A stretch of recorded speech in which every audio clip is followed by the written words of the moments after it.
Assalamualaikum warahmatullahi wabarakatuh. Saya Resi Arisanti dari kelompok 3 akan mencoba menjelaskan materi tentang grup faktor.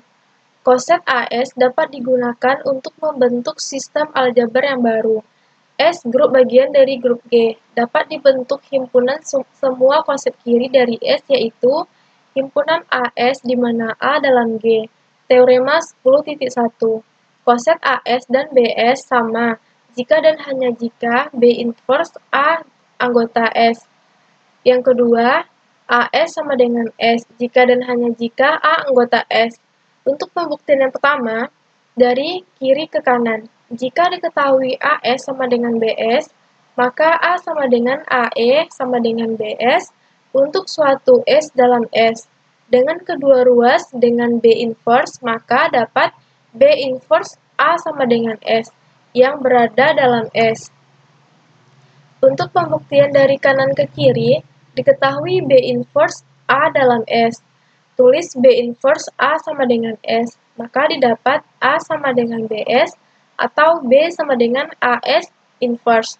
Hal ini berarti sebarang pergandaan AS aksen haruslah sama dengan BS dikali S aksen sama dengan B dikali S aksen, dan sebarang pergandaan BS double aksen sama dengan A dikali S inverse dikali S double aksen sama dengan A dikali S inverse dikali S double aksen. Oleh karena itu, dengan sifat ketertutupan pada S, sebarang AS aksen sama dengan B digandakan dengan suatu elemen S dan sebarang BS double aksen sama dengan A digandakan dengan sebarang anggota S. Maka akibatnya AS subset dari BS dan BS subset dari AS. Maka berarti AS sama dengan BS. Yang kedua, karena ES sama dengan S, maka dengan menggunakan sifat yang pertama di atas, maka kita peroleh ES sama dengan S jika dan hanya jika A dalam S. Definisi 10.1. Aturan bintang dikatakan terdefinisi dengan baik jika A sama dengan A aksen dan B sama dengan B aksen, maka berakibat A kali B sama dengan A aksen kali B aksen. Contoh 10.1. Diketahui himpunan bilangan rasional Q dan didefinisikan aturan pada Q dengan A per B tambah C per D sama dengan A tambah C per B tambah D. Maka A per B tambah C per D dalam Q. Karena pada satu sisi 1 per 2 sama dengan 3 per 6. Dan sisi lain 1 per 2 tambah 1 per 3 sama dengan 1 tambah 1 per 2 tambah 3 sama dengan 2 per 5. Dan 3 per 6 tambah 1 per 3 sama dengan 3 tambah 1 per 6 tambah 3 sama dengan 4 per 9. Maka aturan penjumlahan tidak terdefinisikan dengan baik. Teorema 10.2. Pergandaan konsep AS kali BS sama dengan ABS terdefinisikan dengan baik jika dan hanya jika S grup bagian normal dari grup G. Untuk pembuktian yang pertama, dari kiri ke kanan, diketahui AS kali BS sama dengan ABS terdefinisikan dengan baik. Untuk sebarang S dalam S berlaku ES sama dengan SS. Dan akibatnya, untuk semua B dalam G berlaku SS dikali BS sama dengan ES kali BS. Atau SBS sama dengan EBS. Sehingga SBS sama dengan BS. Dengan menggunakan teorema 10.1, maka kita peroleh B inverse dikali SB dalam S atau B inverse SB dalam S. Berarti S merupakan grup bagian normal. Selanjutnya, pembuktian dari kanan ke kiri. Diketahui S normal dalam G. Misalkan A1S sama dengan AS, akan ditunjukkan bahwa untuk sebarang BS berlaku A1S dikali BS sama dengan AS dikali AS atau A1BS sama dengan ABS. Hal ini benar asalkan AB inverse dikali A1B dalam S, karena AB inverse dikali A1B sama dengan B inverse dikali A inverse dikali A1B sama dengan B inverse dikali A inverse A1 dikali B sama dengan B inverse dikali S dikali B. Maka B inverse SB dalam S karena S normal.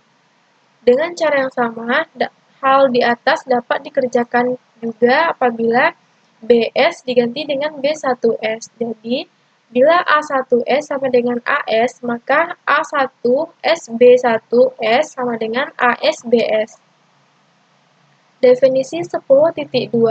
Misalkan S grup bagian normal dari grup G. Himpunan G per S yang dibaca G dan S didefinisikan dengan G per S sama dengan himpunan AS di mana A anggota G. Dengan operasinya mempunyai aturan AS, BS, dan AB dikali S. Teorema 10.3. Sistem G per S yang merupakan grup. Untuk bukti yang pertama, akan kita buktikan bahwa operasi pergandaan dalam G per S bersifat tertutup. Maka ambil sebarang X, Y dalam G per S. Karena X, Y sama dengan AS dikali BS sama dengan ABS. Dengan AB dalam G, berarti X dan Y dalam G per S. Yang kedua, akan dibuktikan bahwa dalam G per S berlaku sifat asosiatif. Ambil X, Y, dan Z dalam G per S.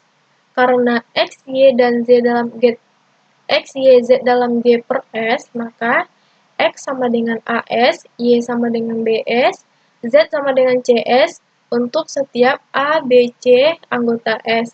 Maka X, Y dikali Z sama dengan AS dikali AS, BS dikali CS. Maka AB kali S kali CS. Maka kita peroleh hasilnya AS dikali BS CS. Kita kembalikan ke X dalam bentuk X, Y, dan Z. Maka kita peroleh X dikali Y, Z. Berarti dalam G per S berlaku sifat asosiatif.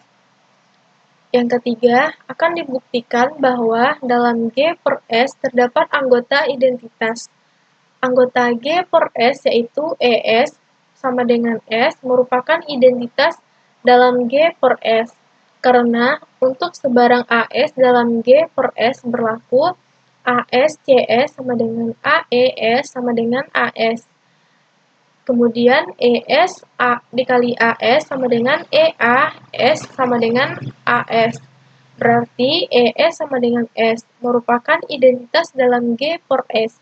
Yang keempat, akan dibuktikan bahwa untuk setiap anggota G per S mempunyai inverse dalam G per S. Maka kita ambil sebarang AS dalam G per S. Karena A dalam grup G, maka terdapat A inverse dalam G. Maka kita peroleh A dikali A inverse sama dengan A inverse kali A sama dengan E.